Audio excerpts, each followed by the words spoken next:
Welcome back to good morning public. Break के बाद वापस आ गए जी। माहौलियाती तब्दीली के हवाले से और इसके क्लाइमेट चेंज को लेकर हम बार बार डिस्कशन करते हैं और ये बहुत बड़ा एक मसला भी है जिसको इग्नोर नहीं किया जा सकता और इस पर बार बार बात होना भी बहुत ज़रूरी है।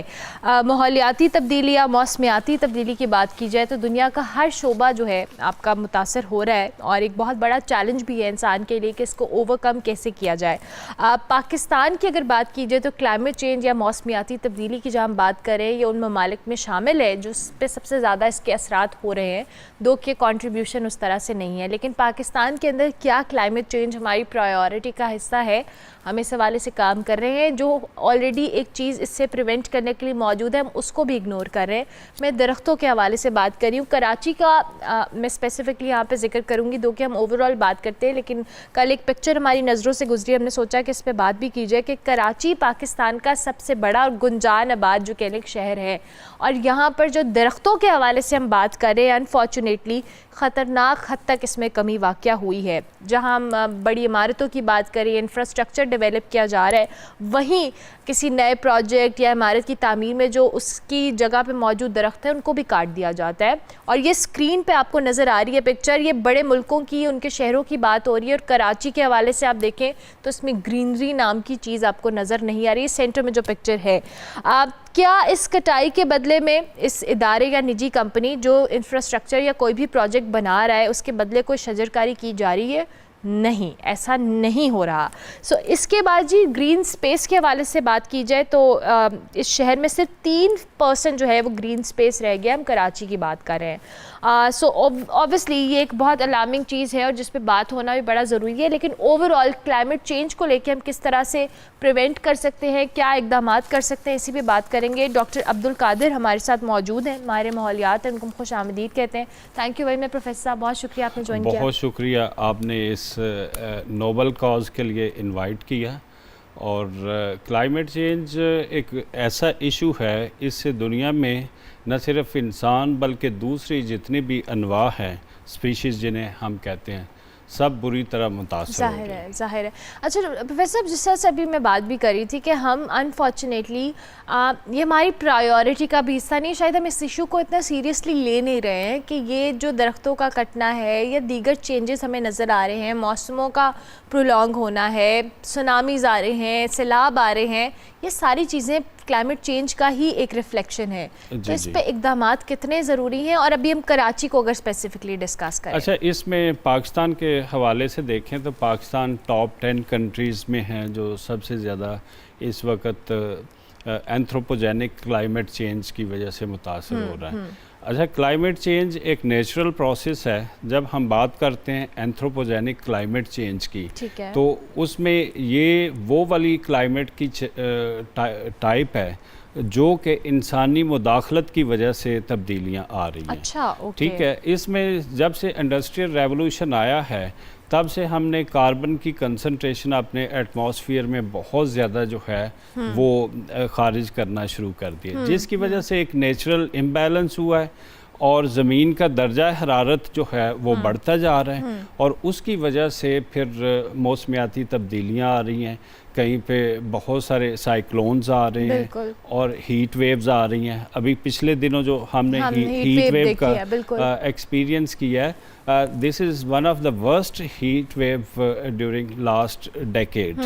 तो ये वो चीज़ें हैं जिसमें इंसानी लापरवाही की वजह से जब आलूदगी बढ़ेगी तो उसका क्लाइमेट पे असर पड़ेगा और उसकी फिर नेगेटिव कॉन्सिक्वेंसेस को हमें सामना करना अच्छा पड़ेगा। जैसे डॉक्टर साहब आपने भी खुद भी बात की, अब मैं कराची की पिक्चर जो हम दिखा रहे थे इसमें बहुत सारी ऐसी चीज़ें हैं कराची के अंदर भी, जब हम स्पेसिफिकली बात कर रहे हैं, जो हमने पिक्चर भी देखी है उसमें ग्रीनरी नाम की चीज़ नहीं है। दो कि ऑलरेडी हमें वहाँ पे उस तरह से नज़र नहीं आता, इंफ्रास्ट्रक्चर बहुत बड़ा है, ज़ाहिर इंडस्ट्रीज़ हैं, एक प्रॉपर सेटअप है, सबसे बड़ा शहर है पाकिस्तान का, आबादी भी उतनी है, वहाँ पर ग्रीनरी के ऑल्टरनेट के ऊपर हम कुछ कर भी नहीं रहे हैं और आलूदगी बढ़ती ही चली जा रही है। और वो समंदरी आलूदगी तो हमारे सामने है जो कराची के सी का हाल है या ओशन का। अच्छा, कराची के हवाले से जब हम बात करते हैं तो कराची का साइज़ जो है अर्बन एरिया का बहुत बढ़ चुका है और उसको इस स्टेज पे सस्टेनेबल करना ये एक बहुत बड़ा चैलेंज है।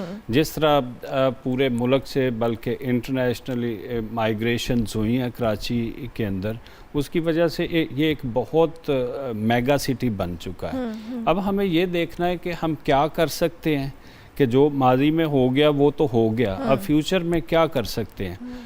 हम कराची के अंदर ऐसे प्रोजेक्ट्स लॉन्च करें।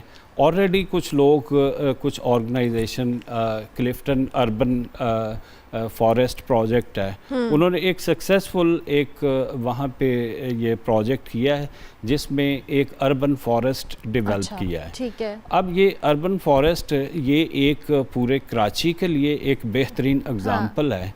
लेकिन ये एक काफ़ी तो नहीं है ना। अभी इसके लिए ये है कि अफराद के हाथों में है अक़वाम की तकदीर, हर फर्द है मिल्लत के मुकद्दर का सितारा, तो हर फर्द को इसमें रोल अदा करना है।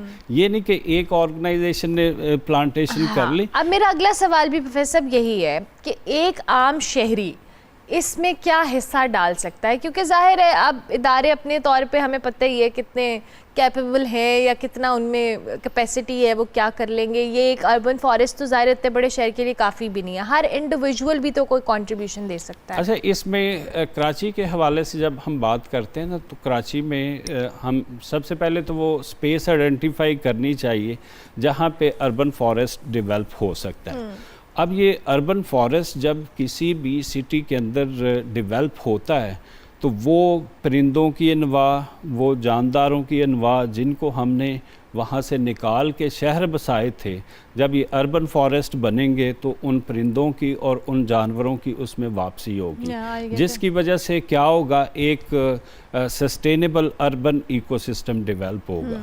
दूसरा, कराची इस लिहाज से भी बड़ा सेंसिटिव है, ये कोस्टल एरिया है, और दूसरा इसकी जो ईस्टर्न साइड है वो इंडस डेल्टा के ऊपर वाक़ है। ठीक है। तो वहाँ पे एक बहुत बड़ा डेल्टा जो है उसके अंदर मैंग्रोव फॉरेस्ट है, और ये मैंग्रोव फॉरेस्ट पिछले 50-60 साल में बड़ी तेज़ी से इनमें कमी हुई है। अच्छा। और ये मैंग्रोव फॉरेस्ट ऐसे फॉरेस्ट हैं कि जिनकी वजह से न सिर्फ ये कार्बन डाइऑक्साइड को जज़ब करते हैं, बल्कि बहुत सारी स्पीशीज़ अनवा जो है उनको एक हैबिटेट, जिसे हम मस्कन कहते हैं, घर, वो प्रोवाइड करते हैं। तो वो तेज़ी से कम हुए। अच्छा, इस हवाले से भी कई ऑर्गेनाइजेशन काम कर रही हैं, उनमें एक WWF पाकिस्तान जो है वो भी सरे फहरिस्त है। ऐसी ड्राइव्स, प्लांटेशन ड्राइव्स हो रही हैं कि वहाँ पे मैंग्रोव फॉरेस्टेशन जो है उसको बढ़ाया जा रहा है। ठीक है। तो ये ऐसे सॉल्यूशंस हैं जो हर सोसाइटी के, हर पॉलिटिकल पार्टी को, हर ऑर्गेनाइजेशन को, हर रिलीजियस पार्टी को इसमें हिस्सा लेना चाहिए। इवन मैं तो इस फेवर में भी हूँ, स्कूल में, कॉलेजेस में और यूनिवर्सिटी में डिग्रीज़ उन लोगों को दी जाएं जो कम से कम अपनी डिग्री के दौरान 10 पौधे लगाएं और उनकी केयर करें। वाह, ज़बरदस्त, बड़ी आपने खूबसूरत बात की है कि वाकई हमें कंपल्जन होनी चाहिए कि डिग्रीज़ आपको इस सूरत में मिलें, और ये इतना ज़रूरी है कि हम इस चीज़ को रियलाइज़ नहीं कर रहे कि फॉर द लॉन्गर रन आपकी आने वाली जनरेशन्स के लिए ये कितना नुकसानदेह। अच्छा प्रोफेसर, बहुत सारे ऐसे एरियाज़ हैं, इलाके हैं जहाँ पे इर्द गिर्द लोगों को ग्रीनरी नहीं है ही नहीं वहाँ पर, उन इलाकों में वो मकामी लोग अपने तौर पे कैसे कुछ कंट्रीब्यूट कर सकते हैं? इंडोर प्लांट्स हैं, या आप अपनी जो गैलरीज के अंदर कुछ प्लांट्स लगा सकते हैं, दो कि उनकी रूफटॉप्स के ऊपर इवन उसकी कंट्रीब्यूशन बड़ी कम है, लेकिन still at the end of the day कुछ ना कुछ एफर्ट तो पुट हो सकती है। अच्छा, घरों के अंदर इंडोर प्लांटेशन भी होनी चाहिए, इसका बड़ा इवन हेल्थ के ऊपर और एयर क्वालिटी के ऊपर बड़ा पॉजिटिव इम्पैक्ट होता है। बहुत सारे ऐसे शेडी और इंडोर प्लांट्स हैं, वो हम लगा सकते हैं।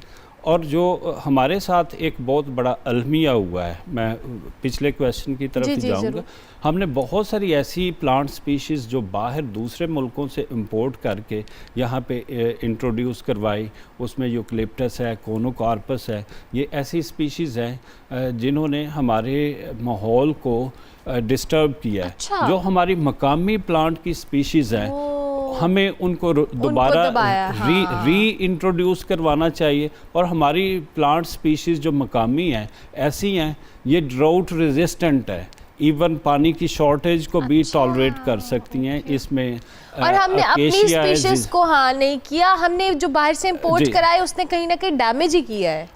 वो हमारे माहौल के मुताबिक एडजस्ट नहीं कर पाई, और बल्कि उसकी वजह से हमारे माहौलियाती प्रॉब्लम्स काफ़ी ज़्यादा। और जो आप अपने हमारे लोकल प्लांट्स की बात करें जिनका आप अभी मेंशन करते हैं और मैंने गलती से आपको इंटरप्ट कर दिया, आप प्लीज़ वो कंटिन्यू। अच्छा, इसमें अकेशिया कीकर की बहुत सारी हमारी अपनी स्पीशीज़ हैं, और जीजीफस है, बेरी जिसे कहते हैं, और नीम है, बकैन है, दरेक है, और बबूल है, और जंड है, करीर है। ये ऐसे पौधे जो हमारे अपने हैं और हमारे कल्चर के अंदर भी जो है इनका ज़िक्र है। और हमारा क्योंकि ये इंसान जो है ये इसकी अपने माहौल के साथ बड़ी स्ट्रॉन्ग अडेप्टेशन है। हम देखते हैं कि डायरेक्शन लेस और रूथलेस इंडस्ट्रियलाइजेशन और डेवलपमेंट के दौरान हमारा अपने नेचर के साथ और माहौल के साथ रिश्ता बड़ा कमज़ोर हो गया है। हमें अब ये करना चाहिए, जो स्पीशीज़ को हमने अपने घरों से निकाला, अपने इलाकों से निकाला, उनको वापस लाना चाहिए। और एक नेचर के साथ हमें एक एग्रीमेंट करना चाहिए, ट्रुथ एंड रिकन्सिलिएशन। नेचर के साथ जो हमने जुल्म किया है ना, हमें वो गलती तस्लीम करनी चाहिए, और उसके बाद रिकन्सिलिएशन में हमें उस नेचर को स्पेस देनी चाहिए, उन स्पीशीज़ को स्पेस देनी चाहिए, और वो स्पीशीज़ हमारे अर्बन एरियाज़ में वापस आएँ, और ताकि हम उनके साथ एक सस्टेनेबल प्लेनेट की तरफ जा सकें। ज़बरदस्त, आपने बड़ी खूबसूरत बात की कि हमें अपने नेचर के साथ जो जुल्म किया है उसको रियलाइज़ करना चाहिए कि जिन पौधों दरख्तों को हम काट रहे हैं, और इतनी इतनी पुराने दरख्तों को हम काट रहे हैं, कि हमें रियलाइजेशन कि इनकी इम्पोर्टेंस क्या है। अनफॉर्चुनेटली अगर ये रियलाइज़ हो जाए तो शायद ये जो क्लाइमेट चेंज के असरात हैं किसी हद तक कम हो जाए। Thank you very much doctor साहब, बहुत शुक्रिया। बहुत शुक्रिया। डॉक्टर साहब हमारे साथ मौजूद थे। हम ब्रेक लेंगे, ब्रेक के बाद वापस आएंगे। आप देखते रहिए गुड मॉर्निंग पब्लिक।